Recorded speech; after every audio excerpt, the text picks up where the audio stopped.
Olá, sabe quando a política parece dividir famílias? Ou quando o amor por um time de futebol vira uma rivalidade quase pessoal? Pois é, hoje a gente vai mergulhar fundo na psicologia do nós contra eles. Essa é a força invisível que acaba moldando o nosso mundo, desde uma conversa de bar até as eleições presidenciais. E a grande pergunta que guia nossa análise é essa aqui. Por que a gente se identifica tanto com um grupo a ponto de ver o outro quase como um inimigo, uma ameaça? Essa dinâmica que a gente vê de forma tão clara na polarização política atual não acontece por acaso, não. A resposta, na verdade, está na própria arquitetura da nossa mente.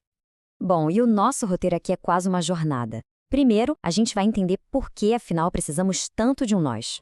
Depois, vamos ver como é que o cérebro cria essa ideia de um eles. Aí vamos investigar como essa divisão vira ideologia e conflito. E por fim, a gente se pergunta, será que tem uma saída para essa polarização toda? Vamos começar pela raiz de tudo.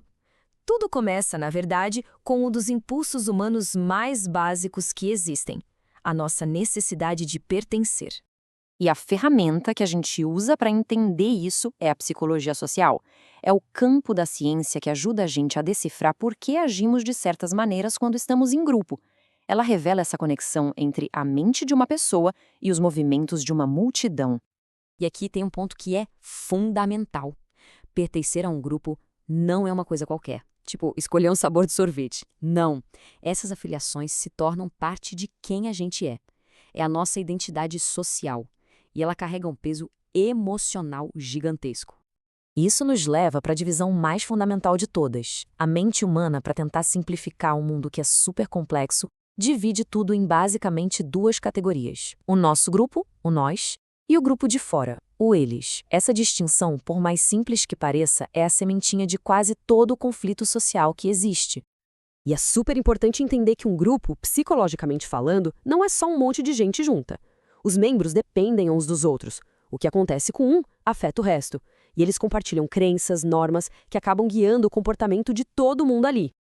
Tá, mas como é que o nosso cérebro desenha essa linha que separa o nós do eles? Vamos dar uma olhada agora nos atalhos mentais que ele usa para fazer exatamente isso.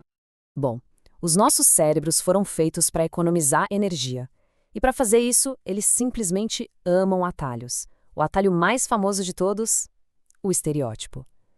É uma generalização bem rápida sobre um grupo que serve para a gente conseguir distinguir aquele grupo de outro. É tipo um mapa mental, sabe? Mesmo que, muitas vezes, seja um mapa bem impreciso. E olha só como essa citação aqui mostra, os estereótipos não são só ideias inofensivas. Eles funcionam quase como um óculos que distorce a nossa visão, sabe? Eles filtram o que a gente vê e o que a gente lembra sobre as pessoas. E quase sempre é para confirmar aquilo que a gente já acreditava antes. E esse processo todo geralmente acontece no piloto automático. Primeiro, um conceito é ativado na nossa mente. Daí, essa ativação influencia o jeito como a gente interpreta as informações novas que chegam. E qual o resultado?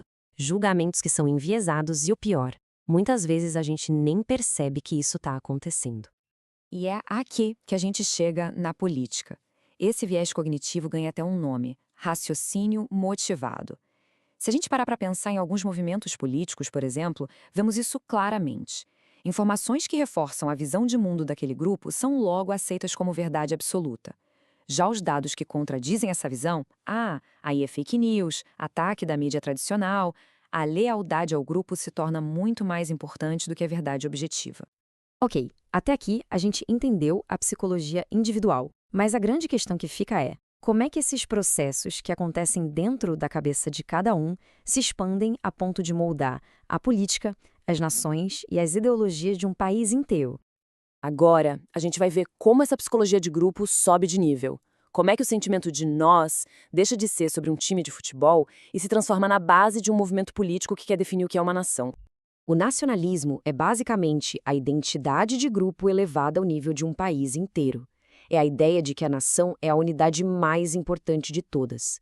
Slogans como o Brasil acima de tudo são a manifestação mais clara e direta dessa ideologia. Essa citação aqui é brutalmente honesta. Em ideologias extremas como o fascismo, a nação não é só um elemento importante. Ela é o único elemento que importa.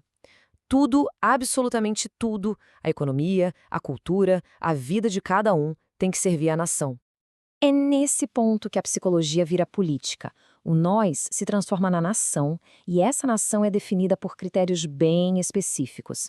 O cidadão de bem, os valores da família tradicional, uma certa visão de religião, e quem não se encaixa nesse molde, ou seja, o eles, passa a ser visto como um inimigo interno, alguém a ser marginalizado, e é aí que se cria a base para uma ideologia de domínio social. A identidade de grupo pode até ser uma coisa positiva, mas o que faz com que ela vire um conflito? Vamos explorar agora quais são os gatilhos psicológicos que acionam o conflito entre grupos. Um dos gatilhos mais poderosos para um conflito é a tal da privação relativa. E a palavra-chave aqui é relativa. Não se trata de ser objetivamente pobre, mas sim de sentir que o seu grupo está perdendo espaço ou sendo passado para trás por outros grupos que, na sua visão, não merecem. E essa é a chave de muito ressentimento político. É a percepção de que eles, sejam as minorias, os esquerdistas, a elite cultural, estão recebendo benefícios que não merecem, enquanto nós, o povo trabalhador e de bem, estamos sendo esquecidos. Esse sentimento de injustiça é um combustível potentíssimo para movimentos populistas. E veja bem, isso não é só uma teoria abstrata, não. Cientistas sociais medem esses sentimentos de privação o tempo todo. Gráficos como este, mesmo que simplificados, mostram como os picos de insatisfação de um grupo podem ajudar a prever ondas de protestos e instabilidade política. É a ciência por trás da agitação social. Ok. Se a nossa psicologia nos prepara para a divisão, então a gente está condenado ao conflito eterno? Não necessariamente. O contexto importa, e importa muito. Uma das teorias mais otimistas na psicologia social é a chamada hipótese do contato. As pesquisas mostram que, se for feito nas condições certas, o contato real, significativo entre grupos diferentes pode sim reduzir o preconceito. E por que isso acontece? Porque diminui a nossa ansiedade de interagir com o outro, aumenta a nossa empatia e nos dá informações novas que desafiam aqueles velhos estereótipos. E com isso, a gente fecha o círculo. A necessidade de ter um nós e a consequente criação de um eles parece que está no nosso DNA psicológico. Mas o roteiro não está totalmente escrito. A história já mostrou que essa mesma força pode construir impérios ou levar nações à ruína. A questão final, então, não é se teremos grupos, mas sim que tipo de grupos a gente vai escolher ser. Com as nossas lealdades, o que é que estamos construindo?